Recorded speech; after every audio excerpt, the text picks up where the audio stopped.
만드신 하나님 아버지를 내가 믿사오며 그 외아들 우리 주 예수 그리스도를 믿사오니 이는 성령으로 잉태하사 동정녀 마리아에게서 나시고 본디오 빌라도에게 고난을 받으사 십자가에 못 박혀 죽으시고 장사한 지 사흘 만에 죽은 자 가운데서 다시 살아나시며 하늘에 오르사 전능하신 하나님 우편에 앉아 계시다가 저리로서 산자와 죽은 자를 심판하러 오시리라.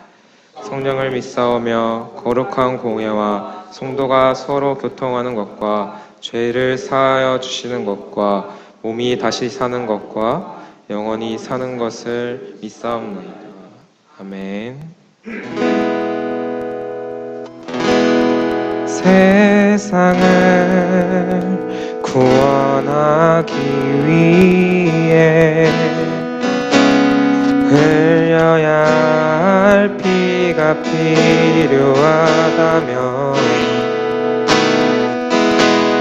죄인을 대신하기 위해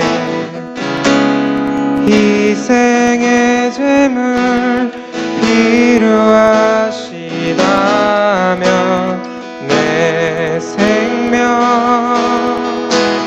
제단 위에 드리리. 주 영광 위에 사용하소서. 생명이 또 다른 생명 낳고 주님 볼 수 있다면 나의 삶과 죽음도 아낌없이 드리리. 죽어야 다시 사는 주의 말씀 믿으며 하늘의 미랄 되어 썩어지리니 예수님처럼 살아가게 하소서. 우리 이절로 고백합시다. 길 잃어 어린 양을 찾아 만성에 이리저리 헤매이는 한 영혼 찾아 아파하는 예수님 마음 내게 주소서. 십자가 온 세상 위한 그 희생 눈물로 위에 타게 하소서. 생명이 또 다른 생명 낳고 주님 볼 수 있다면 나의 삶과 죽음도 아낌없이 드리리. 죽어야 다시 사는 주의 말씀 믿으며 하늘의 미랄 되어 썩어지니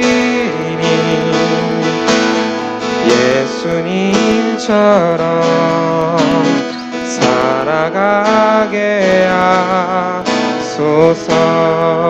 생명이 또 다른 생명 낳고 주님 볼 수 있다면 나의 삶과 죽음도 아낌없이 드리리.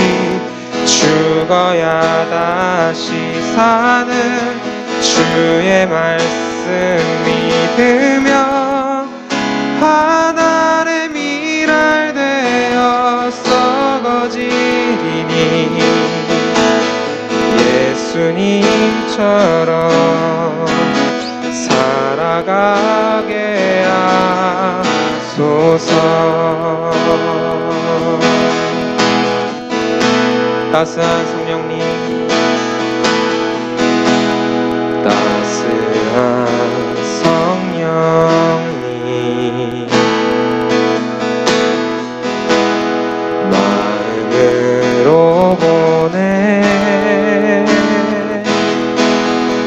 내 몸을 감싸며 주어지는 평안함 만족함을 느끼네 사랑과 진리에 사랑과 진리에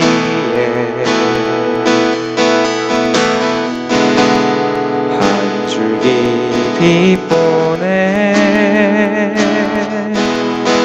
내 몸을 감싸며 주어지는 평안함 그 사랑을 느끼네 부르신 곳에서 나는 예배하네 어떤 상황에도 나는 예배하네 부르신 곳에서 나는 예배하네 어떤 상황에도 나는 예배하네 부르신 곳에서 나는 예배하네 어떤 상황에도 나는 예배하네 부르신 곳에서 나는 예배하네 어떤 상황에도 나는 예배 우리 한 번 더 찬양합시다 부르신 곳에서 나는 예배하네 어떤 상황에도 나는 예배하네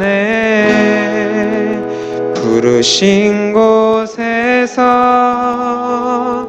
나는 예배하네 어떤 상황에도 나는 예배하네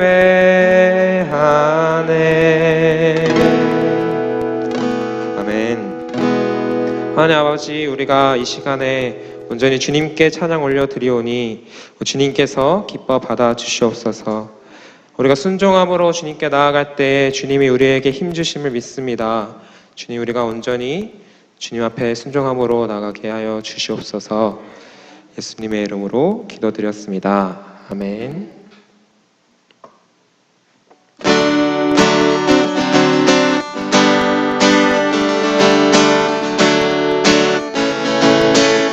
예수 사랑하심은 예수 사랑하심은 거룩하신 말일세 우리들은 약하나 예수 권세 많도다 날 사랑하신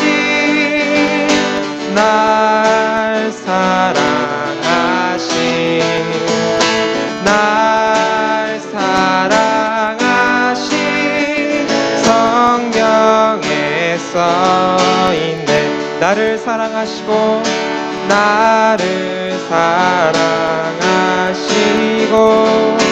나의 죄를 다 씻어 하늘 문을 여시고 들어가게 하시네 날 사랑하신 날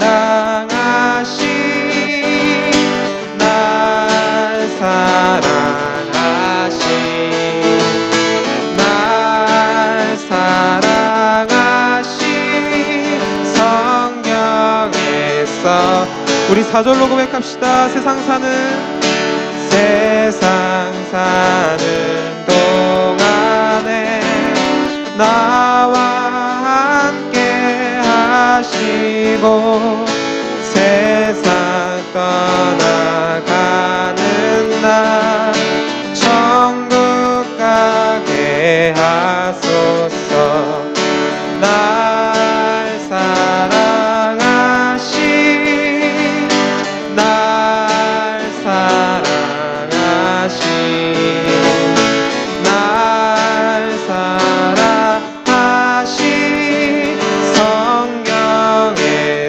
한 번 더 찬양합시다. 예수 사랑하심은 예수 사랑하심은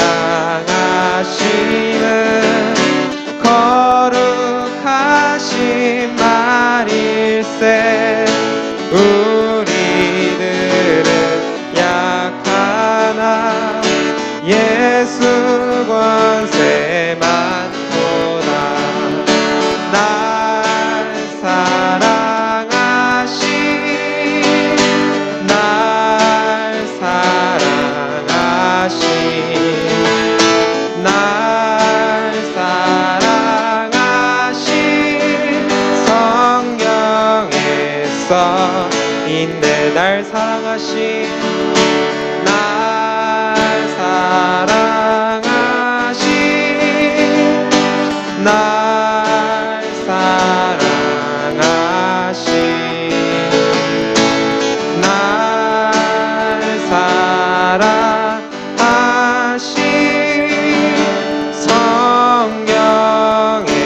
성경에서 있네. 날 사랑하신 날 사랑하신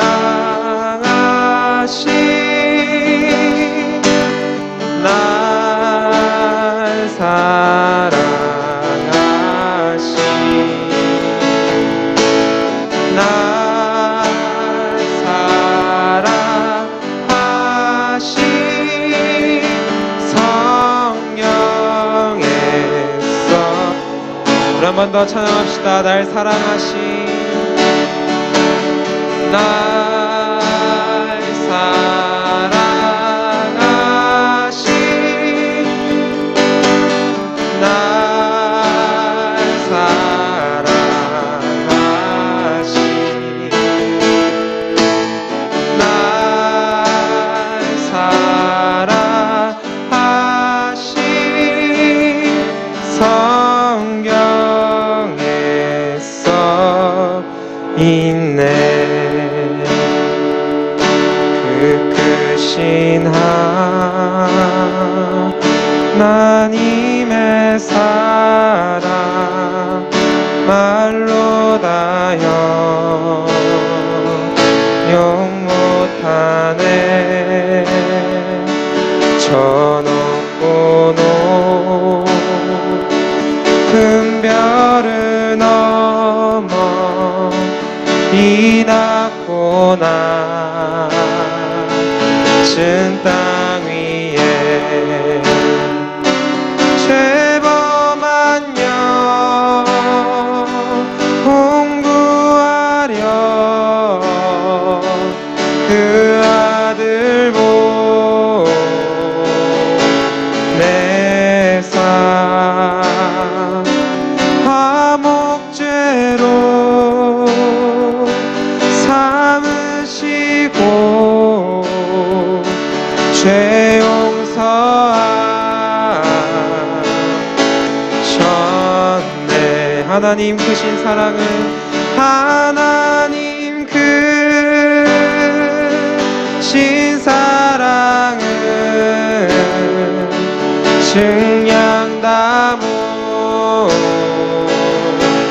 못하며 영원히 변치 않는 사랑 성도여 찬양하세.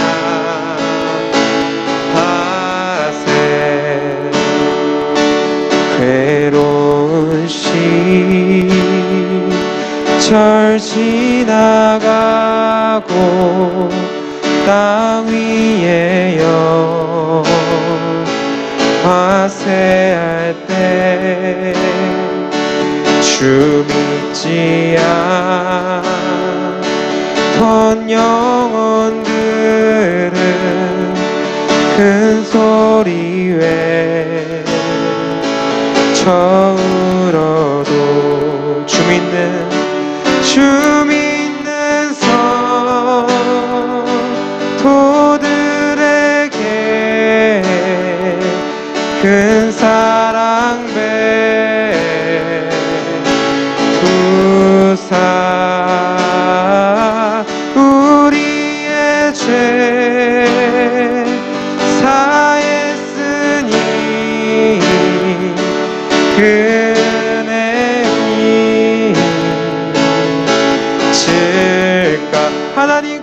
사랑은 하나님 크신 사랑을 증량나무 타며 영원히 변치 않는 사랑 성도여 찬양하세. 3절로 고백합시다. 하늘을 두루마리 삼고 바다를 먹물 삼아도 한없는 하나님의 사랑 다 기록할 수 없겠네. 하나님의 크신 사랑, 하나님의 크신 사랑 그 어찌 닿을까.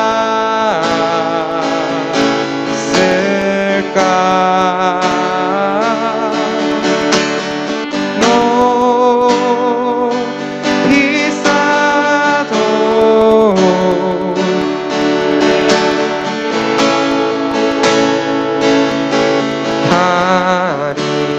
다리 하나님 크신 사랑을 증량나무 타며 영원히 변치 않는 사랑 성도여 찬양하세. 하나님 크신 사랑은 하나님 크신 사랑은 증량나무 타며 영원히 변치 않는 사랑 성도여 찬양하세.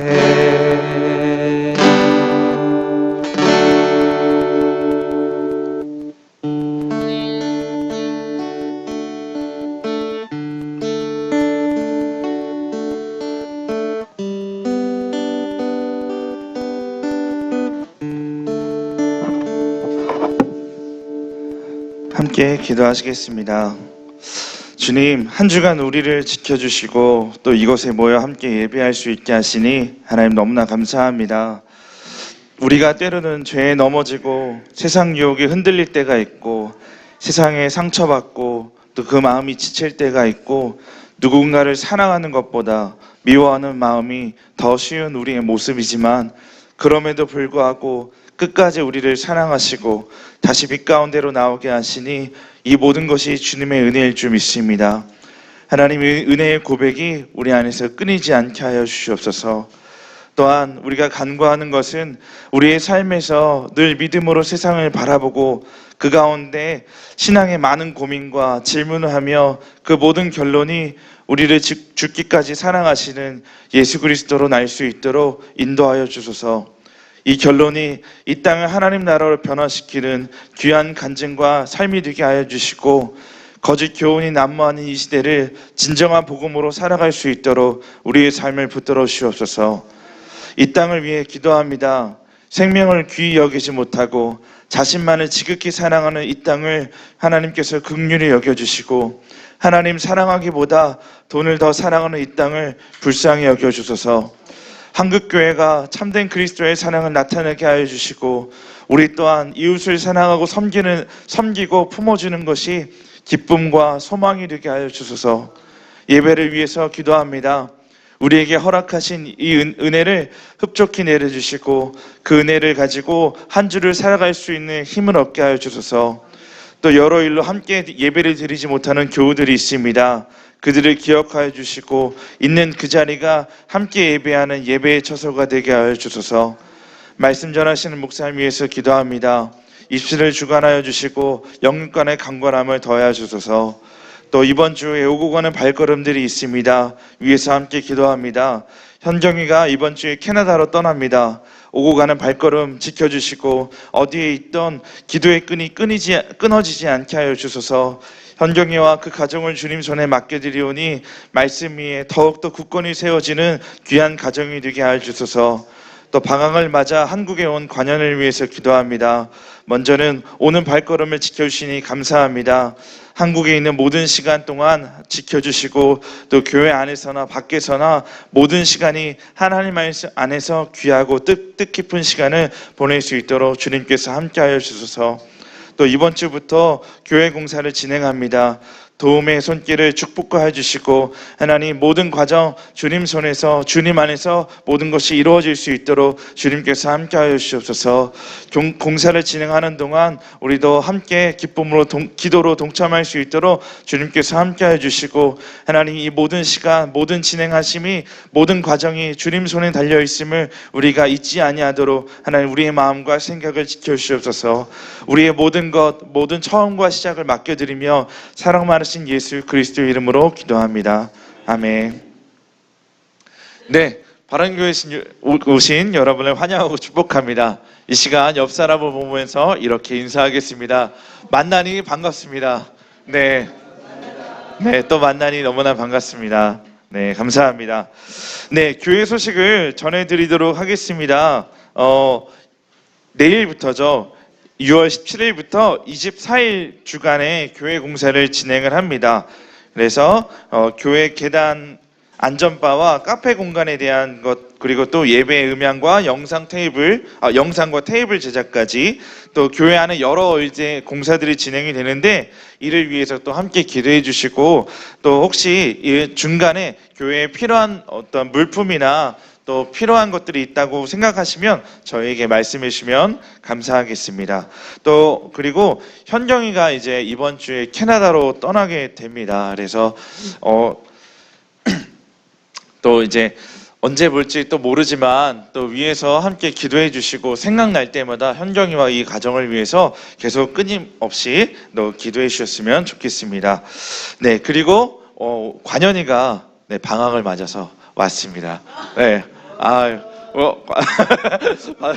아쉽게 밖에 있는데 아주 격하고 스펙타클한 환영을 부탁드리겠습니다.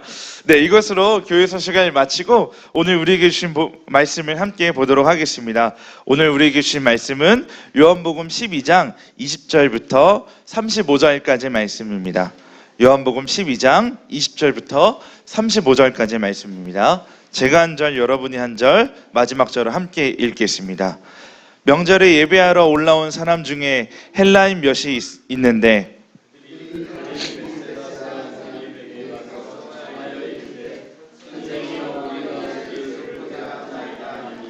빌립이 안드레에게 가서 말하고 안드레와 빌립이 예수께 가서 여쭈니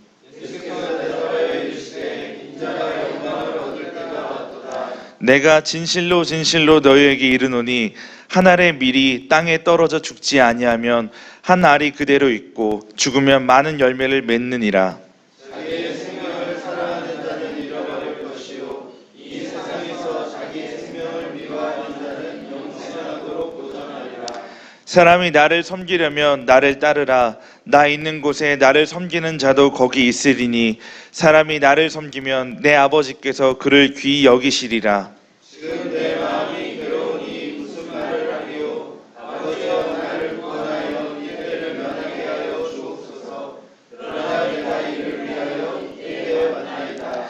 아버지여 아버지의 이름을 영광스럽게 하옵소서 하시니 이에 하늘에서 소리가 나서 이르되 내가 이미 영광스럽게 하였고 또다시 영광스럽게 하리라 하시니 곁에서서 들은 무리는 천국이 이루었다고 하며 또 어떤 이들은 천사가 그에게 말하였다고 하니 예수께서 대답하여 이르시되 이 소리가 난 것은 나를 위한 것이 아니요 너희를 위한 것이니라.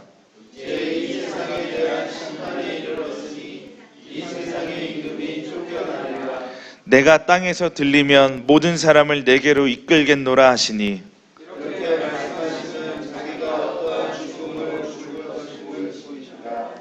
이에 무리가 대답하되 우리는 율법에서 그리스도가 영원히 계신다 함을 들었거늘 너는 어찌하여 인자가 들려야 하리라 하느냐.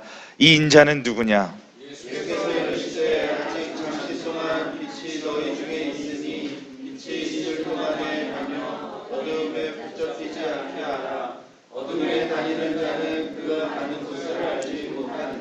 함께 읽겠습니다. 너희에게 아직 빛이 있을 동안에 빛을 믿으라. 그리하면 빛의 아들이 되리라. 예수께서 이 말씀을 하시고 그들을 떠나가서 숨으시니라. 아멘. 네, 반갑습니다. 성경이 기도는 식사 때 하도록 하겠습니다.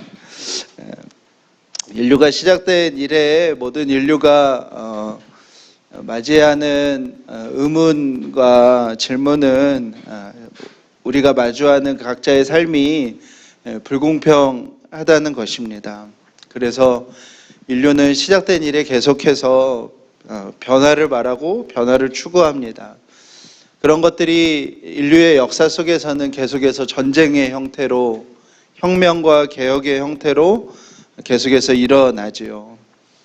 인류가 시작되고 지구의 역사가 지금까지 오기까지 아마 전쟁과 혁명과 개혁이 없었던 시기는 없었을 것입니다.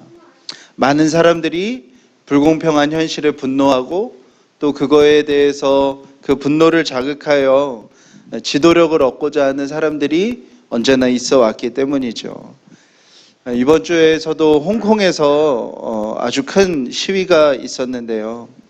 홍콩은 주보에 있듯이 많은 도시 근로자들이 아파트를 한 층을 얻어서 그 한 층을 이렇게 철제 프레임으로 잘라서 마치 강아지 사육하는 곳에 이렇게 강아지들 올라가 있는 것처럼 살아갈 만큼 어떻게 보면 세계에서 주거 환경이 가장 열악한 곳이라고 합니다. 많은 사람들이 자신의 부유함을 어떻게 보면 안전한 홍콩에다가 두기 때문에 6만 불이 넘는 개인당 소득을 갖고 있어도 가장 살기 힘든 곳 중에 하나라고 이야기를 합니다. 많은 젊은이들이 그 속에서 좌절을 하고 있는데 그럼에도 홍콩인들이 자부심을 갖고 있었던 건 뭐냐면 그들에게 자유가 있었기 때문인데 최근에 중국이 송환법이라고 해서 홍콩에서 범죄한 사람을 중국이 송환해서 중국의 법정에 세워서 중국의 법대로 심판할 수 있는 법을 이제 홍콩에게 지키라고 강요하는 일들이 이제 젊은이들 안에 분노가 된 것이죠. 그래서 많은 사람들이 쏟아져 나왔습니다. 그들은 송환법 때문에 그 시위를 하는 것이지만 실제적으로는 그동안 참아왔던 그 불평등, 그 속에서 희망 없는 삶을 지속해야 되는 그 분노가 그들 앞에 터져 나온 것이죠. 동시에 우리가 살고 있는 세상 속에서 중동 지역은 여전히 끊임없는 테러 단체들이 생겨나고 사라지고 있습니다. 지금도 이란과 미국이 당장 내일 전쟁을 해도 전혀 이상하지 않을 상황 앞에 있고요. 이번 주에도 일본의 유조선 2척이 어뢰에 의한 공격을 받았습니다. 어뢰는 잠수함은 국가만 운영할 수 있다고 그래요. 그 비용이 엄청나기 때문에. 그래서 어뢰는 잠수함에서만 쏠 수 있는데 누군가가 일본 유조선에 어뢰를 쐈다는 것은 어떤 국가가 그 나라 혹은 그 나라 뒤에 있는 배경을 가진 자들에게 경고하기 위하여 공격을 한 것이죠. 미국과 유럽 그리고 많은 선진국들이 더 많이 기름을 보유하고 더 싼 기름을 얻기 위해서 중동은 언제나 전쟁과 테러의 한복판에 있습니다. 그 싸움 속에서 그 속에 살아가는 어린이들과 부녀자들은 여전한 위협 속에 살아가지요. 아프리카는 원래는 부족 단위 사람들이 살던 곳입니다. 여전히 지금도 그렇고요. 그런데 유럽이 17세기에 아프리카를 식민 지배하면서 자신들의 필요에 의해서 국경선을 나누고 나라들을 세웠습니다. 자신들의 마음에 맞는 정부를 세웠습니다. 그래서 아프리카에는 지금도 여전히 우리가 살아가는 지금 이 시간에도 끊임없이 뭐가 일어나냐면 내전이 일어나죠. 사진에도 있듯이 수많은 아프리카의 6살, 7살 된 아이들이 총을 들고 전쟁터로 나가서 인질들을 사살하는 일을 우리가 살아가는 동시대에 하고 있습니다. 사랑하는 여러분, 이게 우리와 같은 시대를 살아가는 지구상에 일어나는 일입니다. 근데 대부분 우리는 그것에 무관심하고 모른 척 하면서 살아가지요. 왜냐하면 우리 안에는 아주 뿌리 깊은 믿음이 있는데 그걸 우리가 안다고 뭐 우리가 어떻게 해결하겠어 하는 아주 분명한 믿음이 있는 것이죠.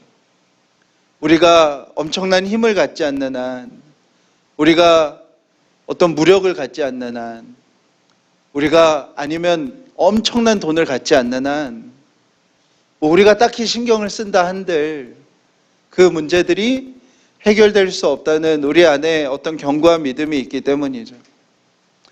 우리의 개인의 삶에서도 마찬가지죠. 우리는 돈에 대한 믿음은 아주 굳건합니다. 우리는 돈이 있으면 우리의 삶에 많은 것들이 해결될 수 있다고 생각을 하지요. 우리는 힘이 가진 힘에 대한 믿음도 매우 분명하게 있죠. 우리의 삶의 많은 문제들도 내가 어떤 힘 있는 사람 한 명만 알게 되면, 한 명만 만나게 되면 해결될 것이라는 분명한 생각을 갖고 있습니다.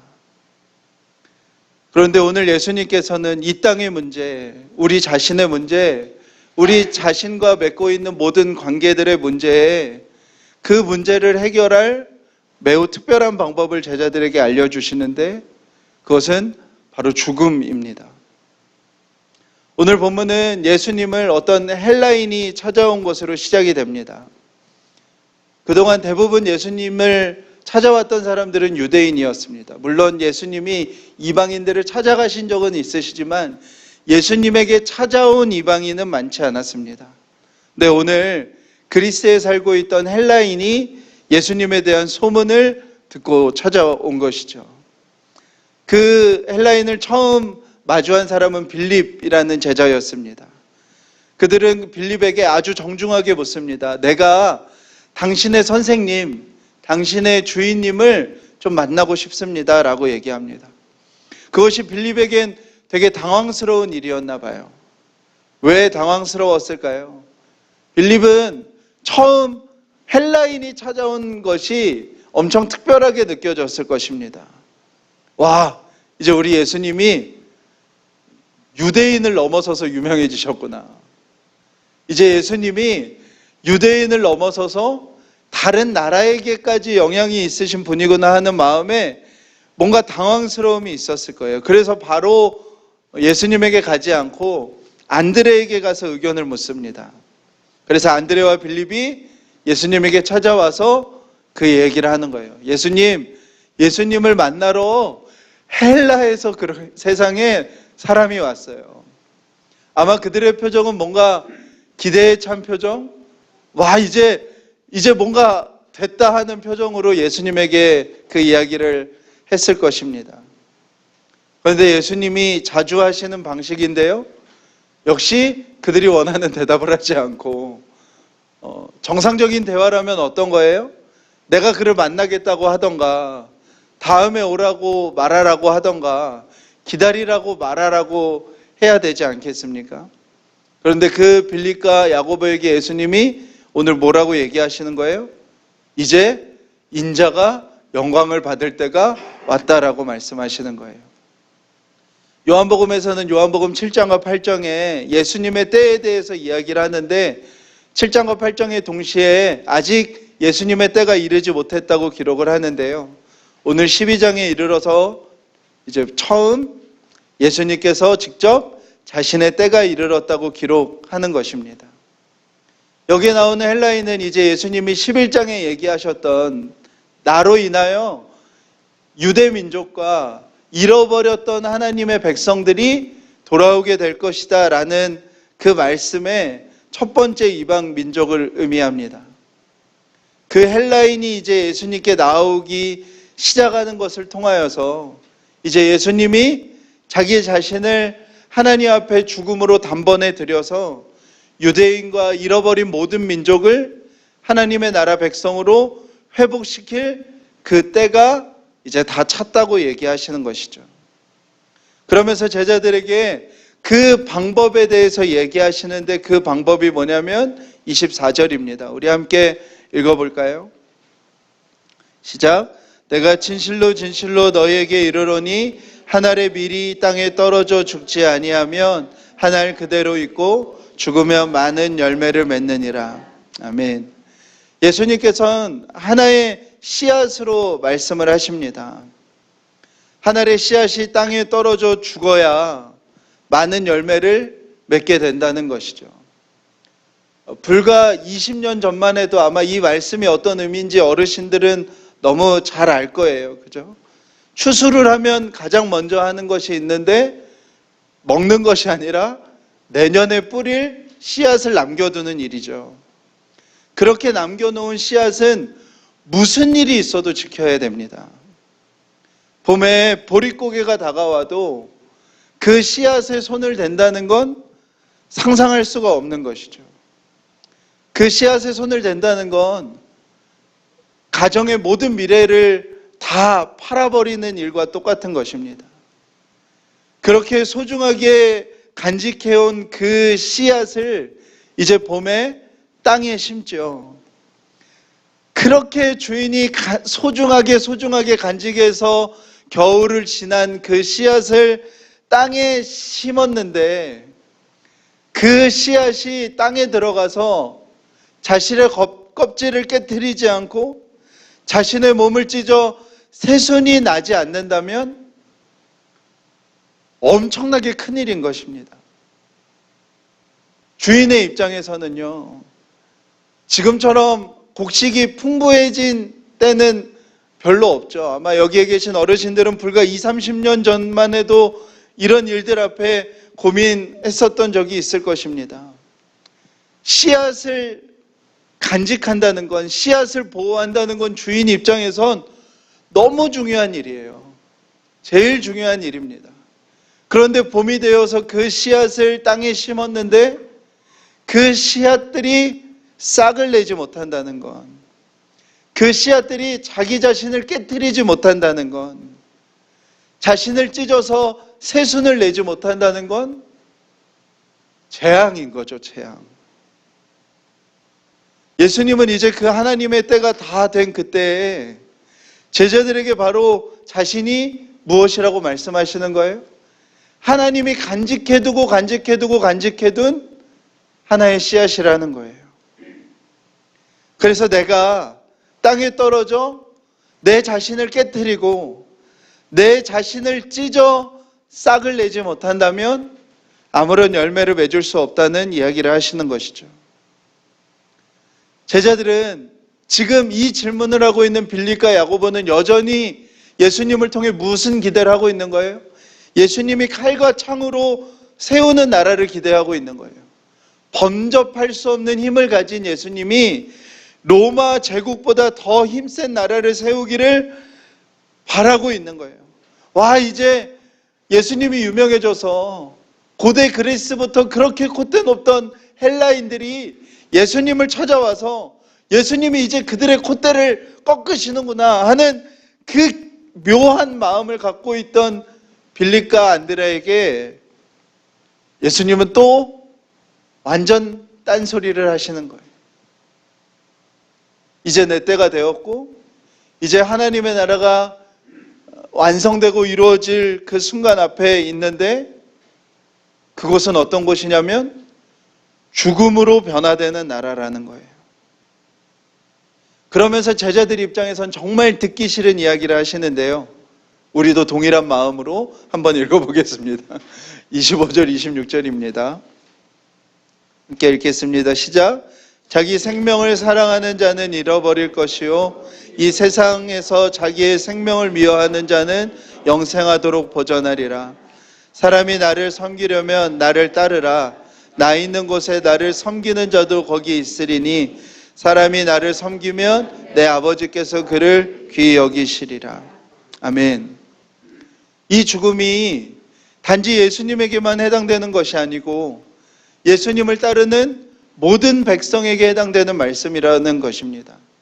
특별히 26절은 예수님이 죽으신 이 죽음을 동일하게 경험하고 고백하는 자들이 어디에 서게 된다는 거예요? 천국에 서게 된다는 거예요. 나 있는 곳에 그들도 있게 된다는 거예요. 새롭게 하나님 나라의 백성으로 예수님이 백성들을 불러내시는데 그 새로운 하나님 나라의 백성에 들어오는 그 문은 무엇이냐면 저와 여러분이 죽음을 지나 들어가는 길이라는 것입니다. 예수님을 따른다는 것은 자신의 생명을 사랑하지 않는 것이고 자신의 생명을 미워하여 자신의 생명을 죽음에 넘긴 사람이 내가 있는 곳에 그가 있게 된다는 것입니다. 우리 자신을 그리고 우리 주변을 이 세상을 바꾸는 방법을 주님은 우리에게 말씀하시는데 그것이 무엇이라고요? 죽음이라는 것입니다. 저희 교회는 매우 옳고 그름을 따지는 교회입니다. 할렐루야? 네. 저희는 아주 그거에 예리해요. 확 들이대고 이렇습니다. 우리 교회를 다니는 저와 여러분이 꼭 기억해야 되는 것이 있는데 특별히 저가 그렇죠. 옳고 그름으로 세상은 바뀌지 않는다는 것입니다. 조직도 힘을 가진 존재들도 절대로 옳고 그름으로 바뀌지 않습니다. 그것이 가능하다면 예수님은 이 땅에 오지 않으셨겠죠. 인간관계 안에서 누구를 품는 관계 안에서 그리고 지독하게 변화되지 않는 내 자신을 향해서도요. 옳고 그름을 따지는 것은 어떤 변화도 우리의 삶에 가져오지 않습니다. 우리의 삶이 진정으로 변할 때는 우리가 죽음 앞에 설 때입니다. 요즘 기생충이 단연 화제인 영화인데요. 기생충만큼은 아니지만 매우 화제가 되는 영화가 있는데 교회 오빠라는 영화입니다. 고 이관희 집사님의 삶을 영화로 만든 것인데요. 한 남자와 한 여자가 결혼을 했는데 결혼하는 해에 아버지께서 돌아가셨습니다. 이 남편의 아버지, 이관희 집사님의 아버지가 돌아가셨고 그날 이제 아버지가 돌아가시고 아들은 집을 떠나니 어머니는 우울증이 생겼습니다. 그리고 그 슬픔이 가족들 간에 어느 정도 해결되어질 때 한 3년쯤이 지났을 때 어렵게 아기가 태어났고요. 아기가 태어나고 산후조리원에서 나오는 그 2주째에 갑자기 이관희 집사님이 배에 엄청난 통증을 느껴서 병원에 가서 대장 내시경을 했는데 암으로 보인다는 것이 있다는 거예요. 그래서 수술을 하려고 복강경으로 부위를 보니까 이미 암이 많이 전이가 되어 있었습니다. 아이가 태어난 지 2주째 대장암 4기 판정을 받게 되었어요. 그 집사님의 나이 37살이었습니다. 그리고 3개월 뒤에 우울증을 앓던 어머니가 자신의 사랑하는 아들이 손을 쓸 수 없는 상태의 대장암이라는 이야기를 듣고 그 슬픔을 받아들이지 못하고 스스로 극단적인 선택을 하시게 됩니다. 어머니의 장례를 힘들게 치르고 2개월 뒤에 아내가 열이 떨어지지 않아서 병원에 갔더니 혈액암 4기 판정을 받게 돼요. 결혼 후에 3년 동안 이 부부에게 닥친 일들인 거죠. 이 이야기를 듣고 KBS의 다큐멘터리 PD가 이 부부의 삶을 좀 찍고 싶다고 해서 KBS에서 제작하던 그 알미라는 암 환자들의 마지막 모습을 그리는 다큐멘터리 시리즈 중에 한 편으로 교회 오빠라는 제목으로 이 부부의 삶이 처음 방영이 되었습니다. 다큐멘터리로 보면 첫 시작이 성경이 펼쳐지고 욥기서 말씀이 나와요. 다큐멘터리 PD가 그 부부의 삶을 찍었는데 하나님과 말씀을 제외하고는 이 부부의 삶의 내용에서 뭐 어떻게 찍을 수도 없고 바꿀 수도 없는 거예요. 그래서 KBS 심의실에서 이 다큐멘터리를 이제 완전히 제작을 해서 처음 이제 올리니까 심의실에서 반려가 되었다고 그래요. 이유는 너무 종교 편향적이라는 거예요. 어떻게 다큐멘터리가 처음부터 끝까지 하나님 얘기고, 보시면 계속 찬송하고요, 막 간증하고요, 말씀 묵상하고 뭐 예배드리고 간증하시고, 그냥 그 내용으로 60분이 다 채워져 있는 거예요. 이건 너무 심하다. 이 정도면 분명히 문제가 생긴다 해서 너무 종교적인 이유로 방영이 불가가 됐는데, 이 PD가 임원들을 어떻게 설득했냐면 저를 포함해서요, 작가, 촬영감독, 음향감독 모든 스태프들 중에 기독교인들이 한 명도 없습니다. 우리 중에 어떤 사람이 종교적 의도를 가지고 이것을 만들어낸 것이 아니라 우리 중에 기독교인이 한 명도 없는데 그들의 삶을 찍다 보니 이 내용 말고는 보낼 게 없습니다. 해서 설득이 돼서 방영이 되었다고 그래요. 정말 60분 내내 찬송하고 기도하고 말씀 나누고 간증하고 막 죄가 무엇인지 알아? 하나님은 왜 우리에게 이런 고난을 주셨을까? 이런 이야기들을 하는 내용이 방영이 되고, 그 다큐멘터리의 마지막은 그래도 이관희 집사님이 건강이 회복된 것처럼 해서 마무리가 되는데 4개월 뒤에 재발을 하세요. 세 번째 재발이었습니다.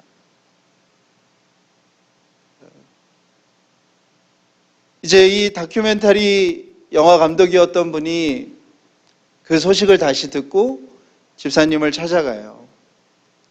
그래서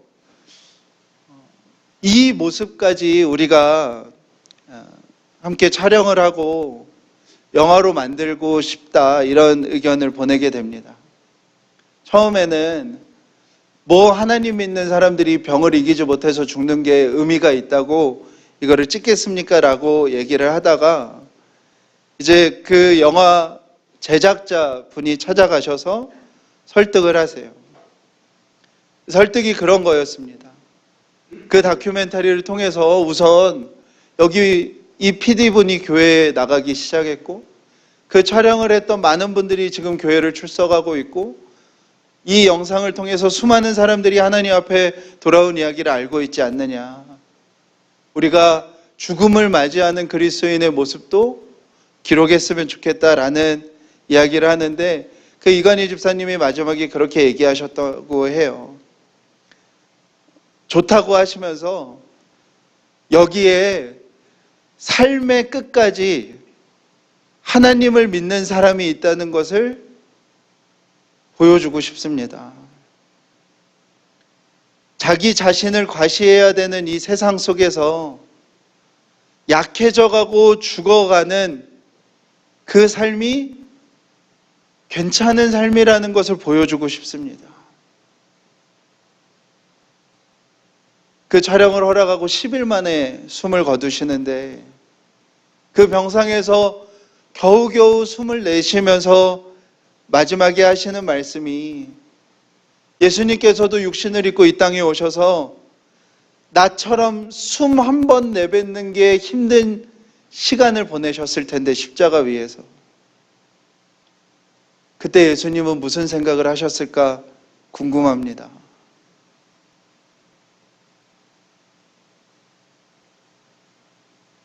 죽음이 죽음이 아닌 사람, 죽음 너머의 것이 있는 사람,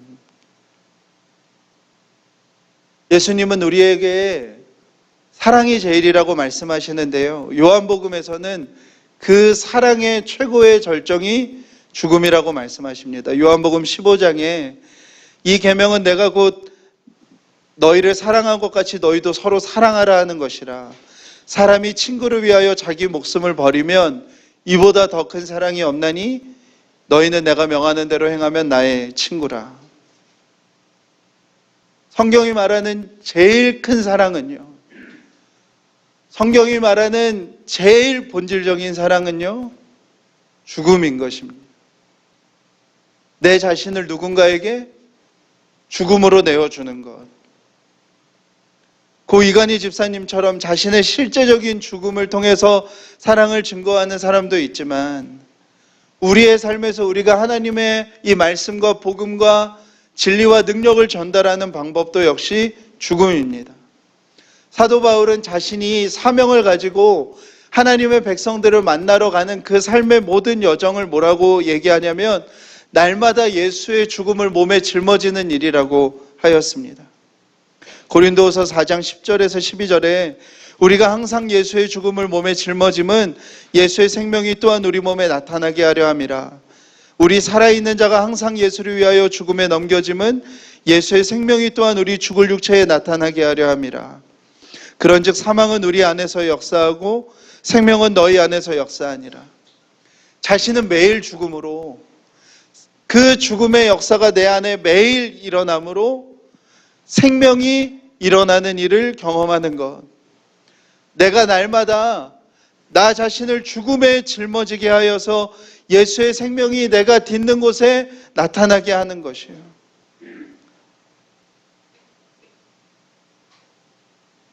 주께서 사랑하라고 맡기신 영혼들을 사랑하는 것은 자기 자신을 죽음에 넘기는 일이라고 하는 것입니다. 사랑하는 여러분, 우리는 내 자신을 예배하는 것에 최적화되어 있습니다. 할렐루야. 내 자신을 추구하고 나만을 생각하는 것에 우리의 모든 시스템은 아주 합리적으로 존재하고 작동합니다. 그런데 우리가요, 다른 사람을 위해서 사랑한다는 것은, 다른 사람에게 관심을 쏟고 다른 사람을 인정한다는 것은 우리의 죽음 없이는 되지 않습니다. 한 어머니가 아이를 키울 때 그 어머니는 자신의 죽음을 각오하고 아이를 낳는 것이고요. 그 어머니의 여자로서의 삶이 죽지 않고는 아이는 성장할 수 없는 것이고요. 그 어머니가 좋아하던 것, 그 어머니의 아름다움이 죽지 않고는 아이가 커갈 수 없는 것이죠. 우리가 맺고 있는 모든 관계가 다 마찬가지입니다. 사랑하는 여러분, 우리의 삶에 궁극적으로 필요한 것은 사랑입니다. 누군가의 인정과 관심입니다. 쿨한 척 하지 마세요. 어쩌면 쿨병에 걸려가지고 막 쿨 사기에 걸려가지고 막 그런 거 없어도 되는 것처럼 살 이유가 우리에게 없습니다. 결국에 우리의 모든 삶은 인정과 관심이 필요한 것이고 사랑이 필요한 거예요. 아주 어린 아이도요, 거동조차 할 수 없는 노인도요, 궁극적으로 필요한 건 인정과 관심입니다. 그런데 우리는 그게 안 돼요. 우리의 본성상 그게 되지 않습니다. 우리가 남을 위한 존재가 절대로 될 수 없어요. 우리는 다 죄인이기 때문에 나밖에 몰라요. 그렇기 때문에 내가 남을 위해서 살아가고 남에게 다가간다는 것은 실질적으로 우리 안에 죽음이 고백되지 않고는 일어날 수 없는 것이죠. 아프리카의 소년병들, 중동 지역의 고향을 잃고 유랑하는 난민들, 홍콩의 젊은이들, 이 땅에 여러 가지 사고와 아픔을 당한 이 땅의 약자들과 어려움을 갖고 있는 사람들, 그들에게 쏟을 생각과 정서가 우리에게 어디 있나요? 할렐루야. 나도 죽겠는데 뭐 그것까지 신경 쓰고 사나요? 그게 우리에게 당연한 것이라고요. 원래 우리로서는 불가능한 것이라고요. 우리 안에 이 예수 그리스도의 죽음이 우리 안에 일어날 때 우리의 마음이, 우리의 재정이, 우리의 발걸음이 그곳에 가 있게 되는 것이죠. 예수님께서 오늘 자신의 죽음으로, 자신이 하나님께 들림으로 잃어버린 자들이 하나님의 사랑으로 돌아오는 이야기를 하시면서 35절에 되게 이해가 되지 않는 말씀이 있는데요. 그냥 읽어볼까요? 뭔 말인지 정말 모를 말씀인데 한번 읽어보겠습니다. 시작. 예수께서 이르시되 아직 잠시 동안 빛이 너희 중에 있으니 빛이 있는 동안에 다녀 어둠에 붙잡히지 않게 하라. 어둠에 다니는 자는 그 가는 곳을 알지 못하느니라. 아멘. 그리스 세계에서 성경이 쓰여졌던 헬라어 문화권에서 갖고 있던 시간의 6가지 개념이 있습니다. 모두 다 성경에 등장하는데요. 그 중에 2가지는 매우 익숙하죠. 크로노스와 카이로스는 교회 생활하다 보면 많이 듣죠. 크로노스는 그냥 AD, BC처럼 그냥 시간이 지구의 자전과 공전에 따라 흘러가는 그냥 시간을 얘기합니다. 카이로스는 그런 시간 중에 내 삶이 멈춰지는 시간들, 어떤 사건이나 어떤 일이나 혹은 하나님을 만나게 되는 일이나 어떤 고난이나 아픔 속에서 내 삶이 그 흘러가는 시간 속에서 딱 멈춰져서 내 삶에 어떤 의미와 소명이 부어지는 시간을 카이로스라고 얘기합니다. 그리고 성경에서 대부분 나오는 시간에 대한 개념은 호라입니다. 시간이라는 아주 일반적인 개념이기도 하고 어떤 때라는 개념이기도 합니다. 헤메라는 날이라는 개념이고요. 타나토스도 젊은 사람들은 알 수 있는 말인데 어벤져스의 타노스라는 것이 이 타나토스의 변형입니다. 죽음의 시간이라는 뜻인데요.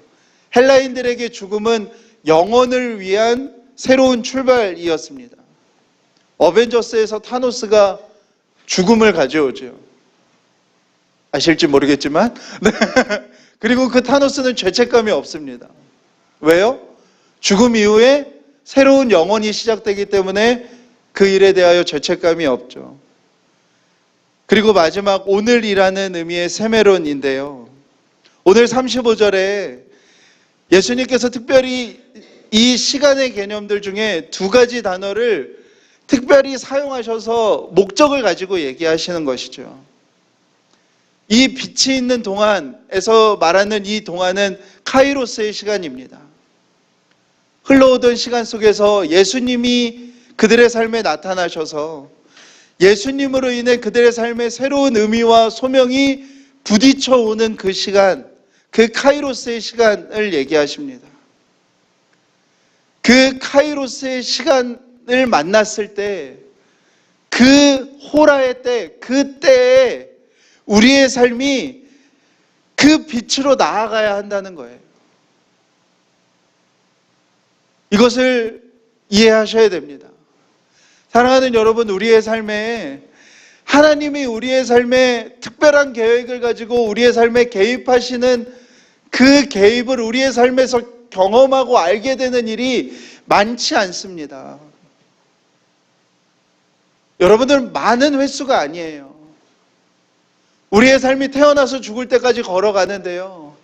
그 삶 속에서 갑자기 그 예수 그리스도의 빛이 우리의 삶에 맞닥뜨려 와서 내가 하나님을 발견하게 되고 하나님께 내 삶의 의미를 묻게 되고 내 삶의 소명을 하나님께 묻게 되는 그 일이 우리의 삶에 여러 번 나타나지가 않아요. 정말입니다. 여러 번 경험되어지는 것이 아니에요.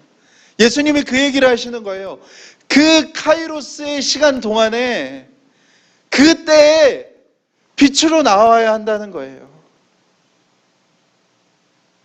그 빛이 있는 동안에 빛 안으로 들어와야 된다는 것입니다. 이 빛이 있는 이 카이로스의 시간에 그 때를 놓치면 안 된다는 거예요. 사랑하는 여러분, 우리는 내 자신에 대하여 객관적으로 보지 못해요. 내 안에 문제가 있음을, 내가 죄인임을 발견하지 못해요. 그런데 하나님이 어떤 때 우리의 삶을 확 멈춰 세웁니다. 그러면서 우리의 내면을 정직하게 보게 하세요. 내 안에 사랑이 하나도 없구나. 다 내 욕심뿐이구나. 나 때문에 이렇게 많은 사람들이 아팠던 거구나 라는 것이 어느 순간에 확 보이게 됩니다. 그런 순간이 대부분 언제죠? 고난의 때죠. 우리의 삶에 알 수 없는 고통의 문제 속에 이 하나님의 크로노스의 시간이 확 마주하게 돼요. 그런데 그때를 놓치면 안 된다는 거예요. 그때 우리의 삶을 빛 가운데 확 들어가게 되는 일이 우리의 삶에 있어야 되는 것이라고 예수님이 얘기하시는 겁니다. 성경에 욥기가 있습니다. 욥은 엄청난 고난을 경험한 사람이죠. 어느 날 재산이 다 없어지고요. 어느 날 자식들이 다 죽고요. 사랑하던 아내가 자기를 저주하고 자신을 버립니다. 자신은 해결할 수 없는 피부병을 막 돌로 긁어내는 처지가 되어 있고, 그 욥이 그 고난의 시간을 다 지나가고 나서 하나님을 만나게 되고요. 그 욥이 하나님을 만난 후에 하는 욥의 고백이 있어요. 그 고백이 뭐냐면 자신이 이제껏 하나님을 귀로 들었다는 거예요. 내가 여태까지 하나님을 알았지만, 내가 여태까지 하나님을 믿는다고 하였지만, 수도 없는 예배를 드리고 자식마다 예배를 따로 드렸지만, 하나님, 내가 지금까지는 하나님을 귀로 들었습니다. 그러나 하나님께서 허락하신 그 크로노스의 시간 속에서 그 고난 앞에서 하나님을 만나는 일을 통하여서 그 하나님의 호라의 때에 하나님의 빛에 들어오는 그 일을 통하여서 욥은 이렇게 고백해요. 욥 42장 5절인데요. 내가 주께 대하여 귀로 듣기만 하였사오나 이제는 눈으로 주를 배웁나이다. 사랑하는 여러분, 하나님에 대해서 귀로 들은 사람이 있고요. 하나님을 눈으로 본 사람이 있어요.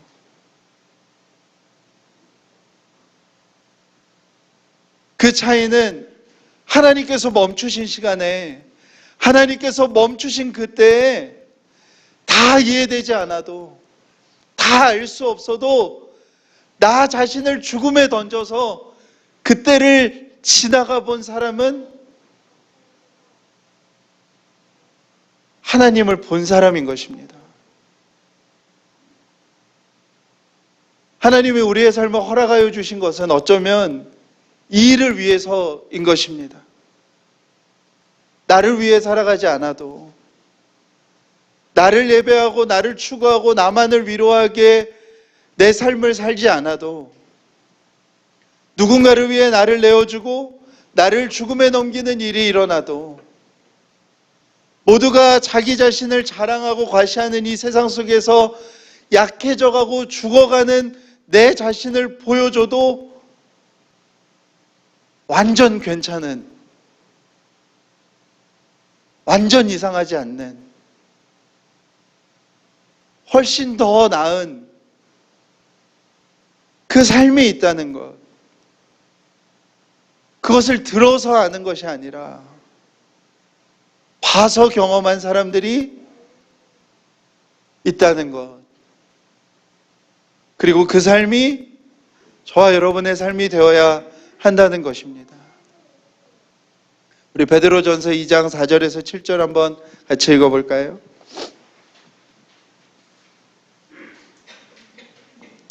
시작. 사람에게는 버림바가 되었으나 하나님께는 택하심을 입은 보배로운 산돌이신 예수께 나아가 너희도 산돌같이 신령한 집으로 세워지고 예수 그리스도로 말미암아 하나님이 기쁘게 받으실 신령한 제사를 드릴 거룩한 제사장이 될지라. 성경에 기록되었으되 보라 내가 택한 보배로운 모퉁이 돌을 시온에 두노니 그를 믿는 자는 부끄러움을 당하지 아니하리라 하였으니 그러므로 믿는 너희에게는 보배이나 믿지 아니하는 자에게는 건축자들이 버린 그 돌이 모퉁이의 머릿돌이 되고. 아멘. 우리는 이 은혜를 경험하는 사람들입니다.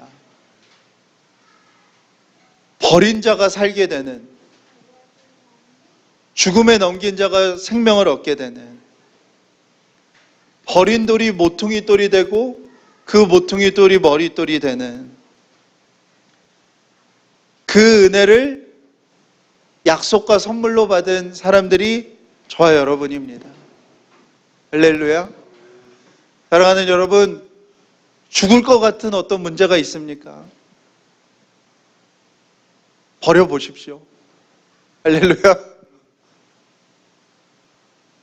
하나님의 은혜와 하나님의 손길을 경험하게 되는 은혜가 우리 가운데 있을 줄 믿습니다. 우리 함께 찬양하시겠습니다.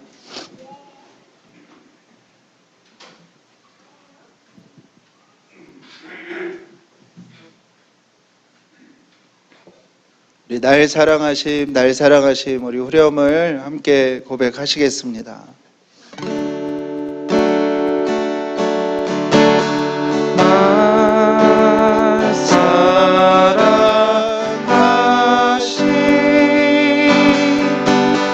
날 사랑하신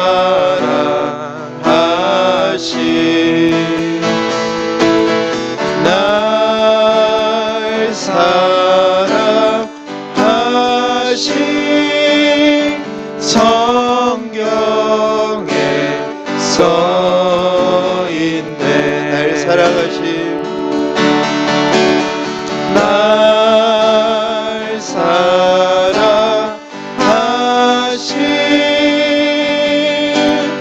날 사랑하신 날 사랑하신 성경에 써 있네. 우리 시간에 우리 자신을 위해서 좀 먼저 기도했으면 좋겠습니다. 사랑하는 여러분, 우리는 말씀을 많이 한다고 변화되지 않습니다. 우리 자신의 답답함과 우리 자신의 삶에 바뀌지 않는, 또 반복적으로 무너지는 어떤 죄의 문제들 앞에 우리는 지식을 더한다고 바뀌지 않습니다. 예수님께서 우리를 위하여 죽으셨음을, 가장 값지고 가장 큰 사랑으로 우리에게 자신의 죽음을 내어주셨음을 우리가 기억할 때에만 우리의 삶이 온전해질 수 있습니다. 우리 시간에 함께 기도할 때에 주님이 우리를 위하여 죽으셨음을, 자신의 모든 죽음을 통하여 우리를 사랑하셨음을, 십자가에서 마지막 한 호흡하기 힘들 때까지 우리를 기억하신 분이심을 우리가 기억하며 우리 시간에 기도하였으면 좋겠습니다. 하나님, 그 사랑이 정말 내게 믿어지게 해주십시오. 모든 것들이 흔들리는 상황 가운데서라도 하나님, 그 죽으심이 하나님 나를 위한 것이었음을 내가 기억하게 하여 주시옵소서. 우리 함께 소리 내어서 기도하시겠습니다. 하나님 아버지, 그 죽음 앞에 하나님 우리가 서게 하여 주시옵소서. 하나님 아버지, 정말로 그 죽음 앞에 하나님 우리가 서게 하여 주시옵소서. 주님, 우리를 사랑하신 하나님, 우리를 사랑하신 하나님 그 은혜가, 하나님 아버지 정말 우리를 사랑하신 그 은혜가, 하나님 아버지 정말 우리를 사랑하신 그 은혜가 하나님 아버지 정말 우리 가운데 있게 하여 주시옵소서. 우리 가운데 아버지 정말로 주님 부어지게 하여 주시옵소서. 주님, 예수님의 그 죽으심이 우리의 것 되게 해주십시오. 아버지 정말 나의 것 되게 해주십시오. 하나님 아버지 정말 우리의 모든 것들이 다 흔들리는 상황 가운데서라도 우리의 모든 것들이 다 요동하는 상황 가운데서라도 하나님 아버지 정말 우리가 그 죽음 앞에 하나님 우리가 서 있는 하나님 아버지 정말 그 삶이 되어줄 수 있도록 주님 인도하여 주시고 역사하여 주시기를 원합니다.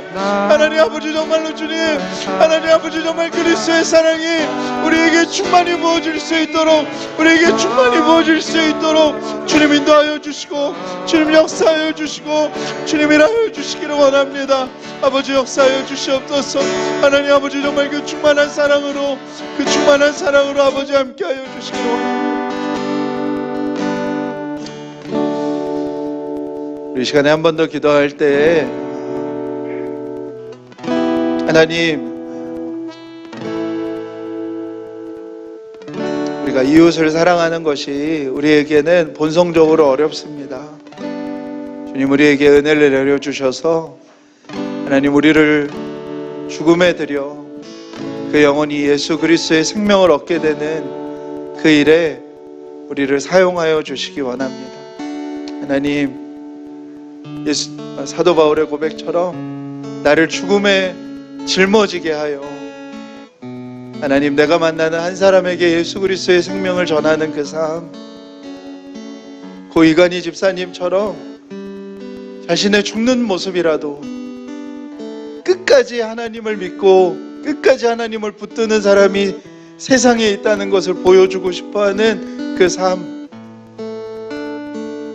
우리의 죽음을 통하여서 증거되어지는 살아계신 예수님, 하나님 그 삶을 우리가 살아갈 수 있도록 하나님 우리에게 은혜를 더하여 달라고 우리 한 번 더 소리 내어서 기도하시겠습니다.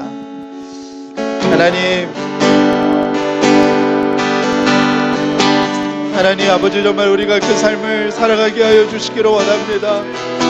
하나님 아버지 정말로 주님 인도하여 주시기를 원합니다. 하나님 아버지 인도하여 주시기를 원합니다. 우리를 날마다 아버지 정말 십자가에 짊어지고 우리의 죽음을 십자가에 날마다 짊어지고 하나님 아버지 정말로 주님 우리의 이웃들을 우리에게 맡겨주신 사람들을 우리의 아버지 정말 가족들을 하나님 우리의 마음을 아버지 정말 찾을 수 없는 이 열방 곳곳에 여전한 아픔과 아버지 정말 고난 가운데 있는 자들에게 하나님 아버지 정말 드려지는 아버지 정말 그 사랑과 은혜가 하나님 아버지 정말 우리의 마음과 심령 가운데 부어질 수 있도록 인도하여 주시옵소서.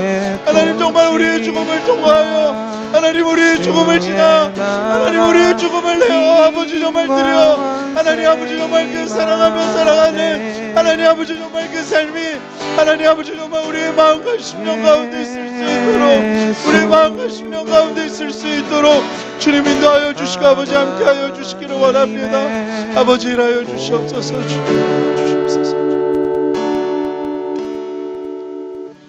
하나님 주님이 우리를 가장 값진 사랑으로